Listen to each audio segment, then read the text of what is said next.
Shalom, kita bertemu lagi di doa multiplikasi pada hari Kamis 10 Februari 2022. Mari bersama-sama kita satukan hati sebelum kita masuk dalam renungan firman Tuhan malam hari ini. Bapa, kami bersyukur malam hari ini Engkau izinkan kami untuk kami bertemu meskipun via online. Kami belum menyatukan hati untuk berdoa bersama-sama dengan keluarga-keluarga dimanapun berada. Atas kasih dan anugerah-Mu, Engkau mengizinkan kami untuk sebentar belajar bersama-sama kebenaran firman Roh Kudus. Engkau hadir di rumah kami masing-masing, memberkati kami dengan hikmat dari Bapa, sehingga kami boleh memahami, menyerap, dan melakukan firman-Mu dalam kehidupan kami setiap hari. Kami sambut firman-Mu di dalam nama Tuhan Yesus Kristus. Amin. Amin. Jemaat terkasih, tidak terasa kita sudah ada di bulan Februari. Ya, tahun baru rasanya baru kemarin kita rayakan. Kita sudah melewati bulan Januari dan bahkan hampir di pertengahan Februari. Tentunya dalam kehidupan kita sangat beragam dan ada hal-hal yang membuat jemaat-jemaat Tuhan mungkin merasa takut. Ada kejadian-kejadian yang membuat jemaat-jemaat Tuhan mungkin merasa bimbang, gelisah. Oleh karena itu saya ingin mengajak jemaat-jemaat Tuhan untuk merenungkan satu kebenaran firman Tuhan dengan satu tema, tenang. Ya, satu tema pendek, tenang. Mari bersama-sama dengan saya kita akan buka Matius pasal 14. Matius pasal 14 ayat yang ke-22 sampai 33. Supaya kita mengerti kerangkanya, saya akan bacakan ayat-ayat ini. Matius 14 ayat 22 sampai 33. Sesudah itu Yesus segera memerintahkan murid-muridnya naik ke perahu dan mendahuluinya ke seberang. Sementara itu ia menyuruh orang banyak pulang. Dan setelah orang banyak itu disuruhnya pulang, naiklah Yesus ke atas bukit untuk berdoa seorang diri. Ketika hari sudah malam, ia sendirian di situ. Perahu murid-muridnya sudah beberapa mil jauhnya dari pantai dan diombang-ambingkan gelombang karena angin sakal. Kira-kira jam 3 malam datanglah Yesus kepada mereka berjalan di atas air. Ketika murid-muridnya melihat dia berjalan di atas air, mereka terkejut dan berseru, "Itu hantu!" Lalu berteriak-teriak karena takut. Tetapi segera Yesus berkata kepadanya, "Tenanglah, ini aku, jangan takut." Lalu Petrus berseru dan menjawab dia, "Tuhan, apabila Engkau itu, suruhlah aku datang kepadamu berjalan di atas air." Kata Yesus, "Datanglah." Maka Petrus turun dari perahu dan berjalan di atas air mendapatkan Yesus.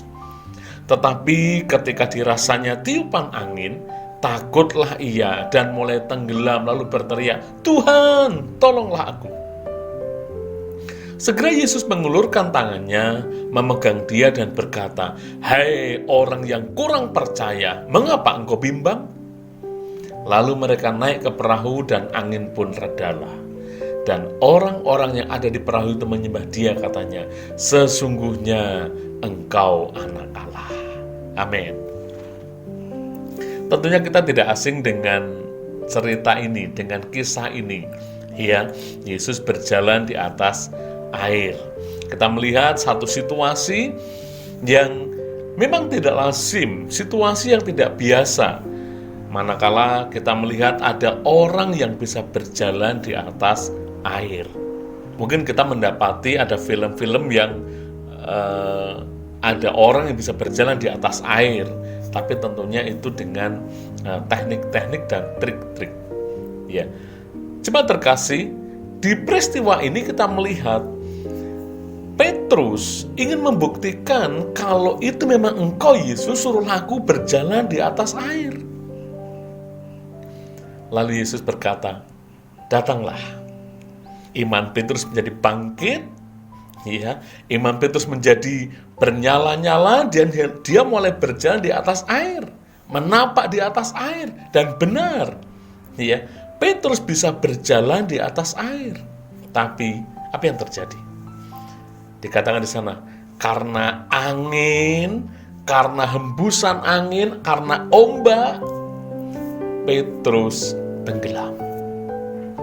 Ya, karena situasi yang terjadi di sekitarnya, Petrus menjadi takut, Petrus menjadi bimbang, Petrus menjadi kecil nyalinya sehingga dia tenggelam. Nah, sampai di sini kita melihat peristiwa ini.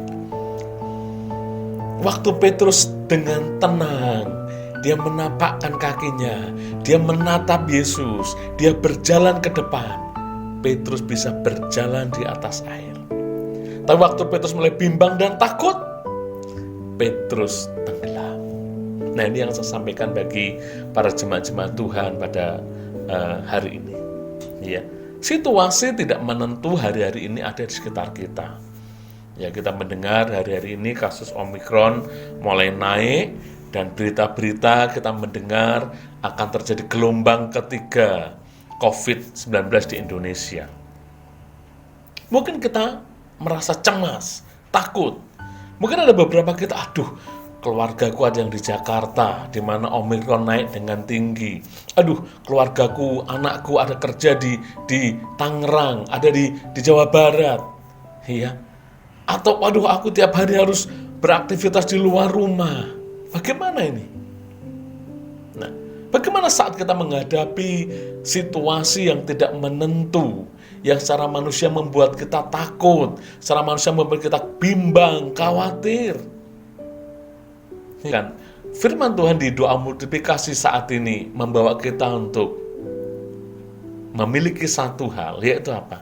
Tenang. Iya, tenang. Di perahu tadi ada Yesus. Dan apa yang membuat kita bisa tenang? Saat Yesus ada bersama-sama dengan kita. Mari kita belajar di beberapa ayat yang sudah kita baca tadi. Yang pertama, mari kita memahami bahwa Yesus itu selalu terbuka.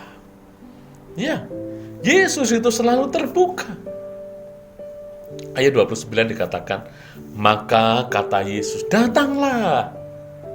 Maka Petrus turun dari perahu dan berjalan di atas air, ya, mendapatkan Yesus. Mari, datang. Yesus selalu terbuka. Di saat situasi apapun yang terjadi dalam kehidupan kita, saat kita mau memandang Yesus, mau kita datang pada Yesus, Yesus selalu terbuka dan berkata, come here, datanglah. Iya. Dalam kitab Matius dikatakan, mari kepadaku siapa yang letih, lesu, dan berbeban berat, aku akan mendatangkan kelegaan kepadamu. Wow, luar biasa. Ya, luar biasa. Yesus selalu terbuka. Aduh Pak, aku malu kalau mau datang pada Tuhan. Aku sedang berdosa saat ini. Aku sedang melakukan pekerjaan yang tidak berkenan di hadapan Tuhan saat ini. No. Justru karena engkau sedang berdosa saat ini, saya boleh katakan kepada Anda, datang pada Yesus. Ya, datang pada Yesus. Dia terbuka. Datang pada Yesus. Dia akan menerima. Ya, dia akan memberikan kelegaan kepadamu. Firman Tuhan mengatakan, siapa mengaku dosa, dia akan diampuni pelanggaran-pelanggarannya. Apa yang sedang terjadi dalam hidup kita hari-hari ini? Ya, apa yang sedang menimpa keluarga kita hari-hari ini? Maukah kita datang pada Tuhan? Atau kita datang pada yang lain? Ada banyak orang setelah dia merasa, aduh, doaku belum dijawab. Doaku kok lama belum dijawab. Lalu dia mulai melirik ilah lain. Datang kepada solusi-solusi yang lain. Kalau itu yang sedang Bapak Ibu alami, stop. Mari berbalik dan datanglah pada Yesus. Dia terbuka bagi kita. Dan kita akan mendapat ketenangan. Kita akan mendapat ketenangan. Karena apa, saudara? Hanya dekat dengan Allah saja aku tenang. Pemazmur mengatakan demikian. Hanya dekat Allah saja aku tenang, karena daripadanya lah keselamatanku. Di mana saat kita dekat dengan Tuhan, di mana saat kita berada di hadirat Tuhan, kita bersekutu dengan Tuhan, bukankah jiwa dan roh kita, hidup kita menjadi tenang bersama Yesus? Oleh karena yang pertama kita belajar, apapun yang sedang terjadi atas hidupmu, mari datang pada Dia, dan Dia akan memberi kelegaan dan ketenangan dalam hidupmu. Yang kedua, kita belajar dari peristiwa tadi. Apa yang membuat kita tenang? Walaupun situasi tidak menentu, tapi Yesus bersama-sama dengan kita. Yang kedua, kita belajar karena Yesus selalu siap menolong kita. Pasal 14 tadi ayat 31 dikatakan, segera Yesus mengulurkan tangannya, memegang dia dan berkata, "Hai orang yang kurang percaya, mengapa engkau bimbang?" Saat Petrus tenggelam, Petrus berkata, "Yesus, tolong aku." Dan dikatakan firman Tuhan, segera Yesus mengulurkan tangannya.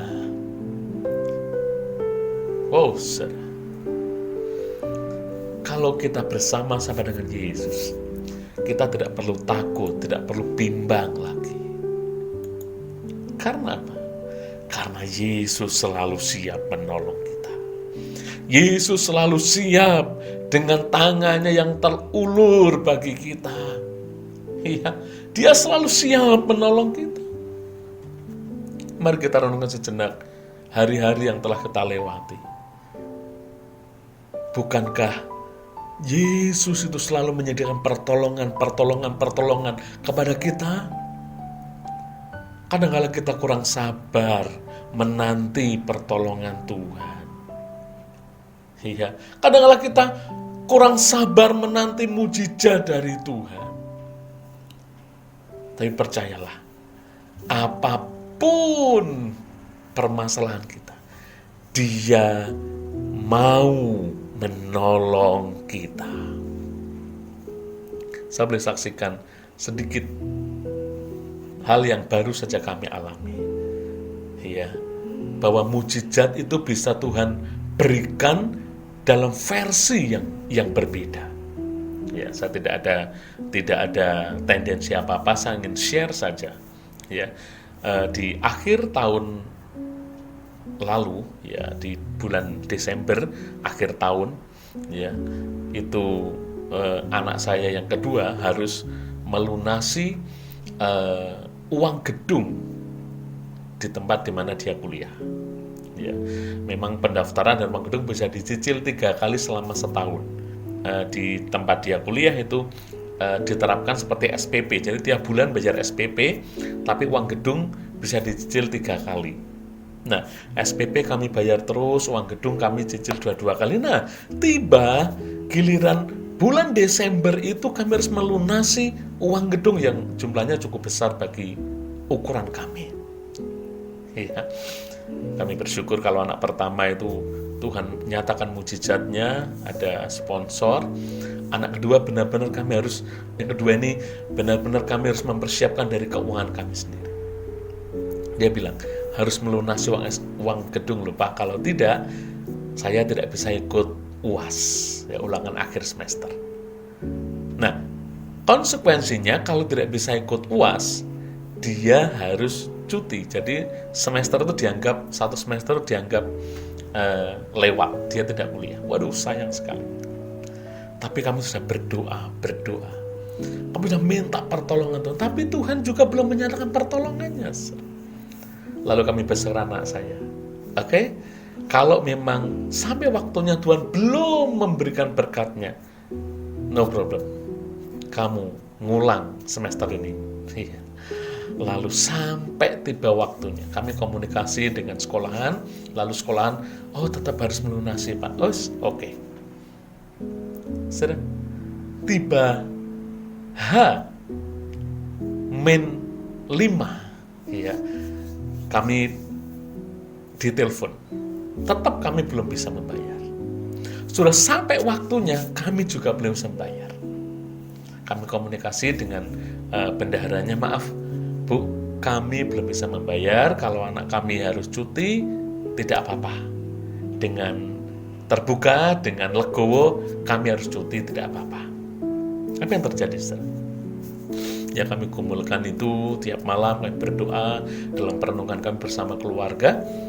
Ya, besok paginya, bendahara kampus itu menelpon anak saya, lalu diberikan pada saya. Pak, begini Pak, sayang kalau anak Bapak harus cuti kuliah di semester ini. Nilainya bagus, ya, aktif, sayang Pak, gini, saya yang akan perjuangkan ke universitas. Jadi silahkan hari ini, berapapun uang yang Bapak punya, silahkan transfer sebagai bukti bahwa Bapak sungguh-sungguh ada etikat untuk walaupun belum lunas, tidak apa-apa, seberapapun yang Bapak ada, silahkan transfer. Kirimkan bukti transfernya.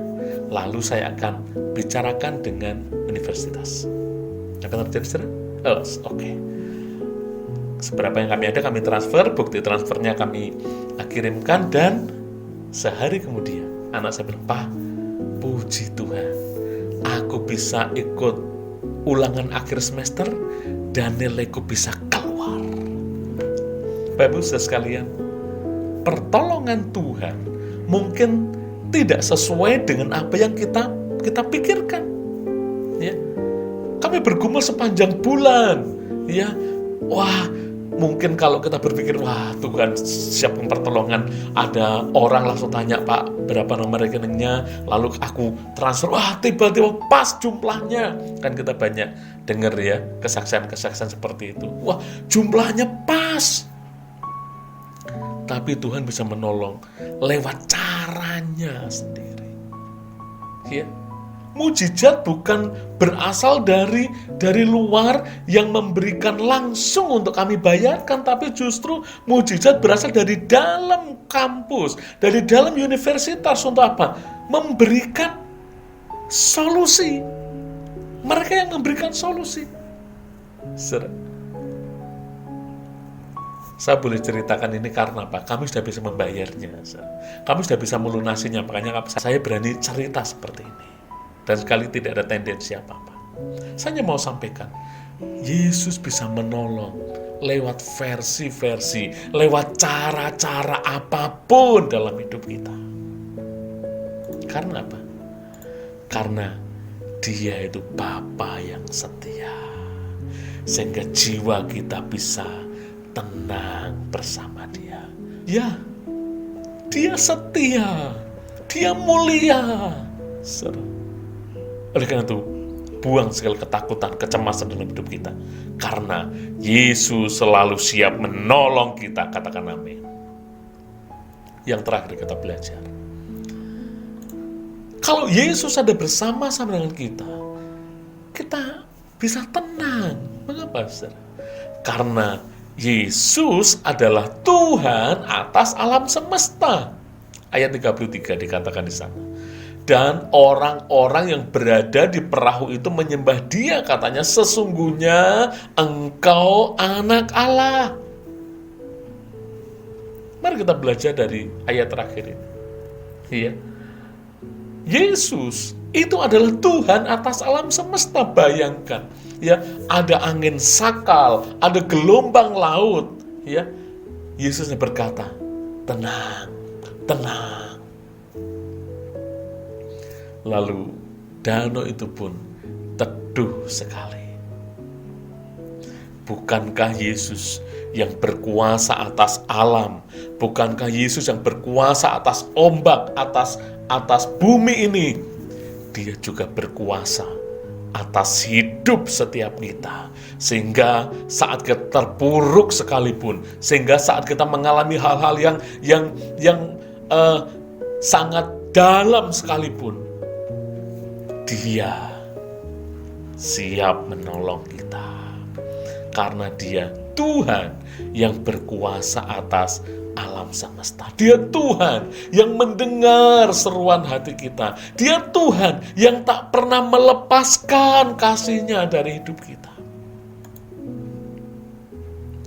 Lagi di bagian akhir dari renungan pada saat ini, saya mengajak untuk kita boleh bersama-sama tenang di hadapan Tuhan. Apapun yang terjadi, mari kita bisa tetap tenang, karena Yesus itu terbuka atas hidup kita. Yesus terbuka dan siap menolong kita. Dan Yesus adalah Tuhan atas alam semesta. Mari satukan hati kita berdoa. Bapa, kami bersyukur malam ini kami beri bersama-sama jemaat-Mu dimanapun mereka berada. Mungkin mereka hari-hari ini sedang mengalami lembah kekelaman, lembah bayang-bayang maut, ketakutan, kebimbangan. Bila firman-Mu malam ini membawa kami, untuk kami bisa tetap tenang, karena Engkau ada bersama-sama dengan kami. Bapa, kami percaya, Engkau melihat setiap seruan hati kami, Engkau melihat seruan jiwa kami. Engkau hadir di rumah kami masing-masing, di mana kami sedang bersekutu malam hari ini. Engkau mendengar dan Engkau menjawab doa anak-anak-Mu, Bapa. Dan malam ini kami juga menyisihkan doa kami untuk bangsa kami Indonesia, yang hari-hari ini sedang kembali digoncang dengan kasus Omikron semakin tinggi. Tuhan tolong Satgas, Tuhan tolong bangsa kami dalam penanganan COVID-19 ini. Terlebih buat kami semua, Engkau melindungi kami ya Bapa. Engkau membentengi kami ya Bapa. Sehingga kami saat beraktivitas, kami bekerja, saling boleh beribadah bersama-sama. Engkau memproteksi kami masing-masing. Terima kasih Bapak. Kami juga berdoa untuk gereja di mana kami sudah mencanangkan program-program sepanjang tahun ini. Engkau menolong kami semua agar setiap program berjalan dengan baik untuk kemuliaan nama-Mu. Terpujilah nama-Mu Bapa, terpujilah Engkau. Malam hari ini kami akan berpisah, tapi biarlah kasih dan anugerah-Mu memberkati kami, jemaat-jemaat Tuhan dimanapun berada yang bersama-sama dengan kami saat ini. Terima kasih Bapak. Mari jemaat Tuhan, terimalah berkat Tuhan. Jemaat terkasih, setelah kita boleh bersekutu bersama-sama, mendengar firman bersama-sama, bersahabat bersama-sama, sebentar kita berpisah.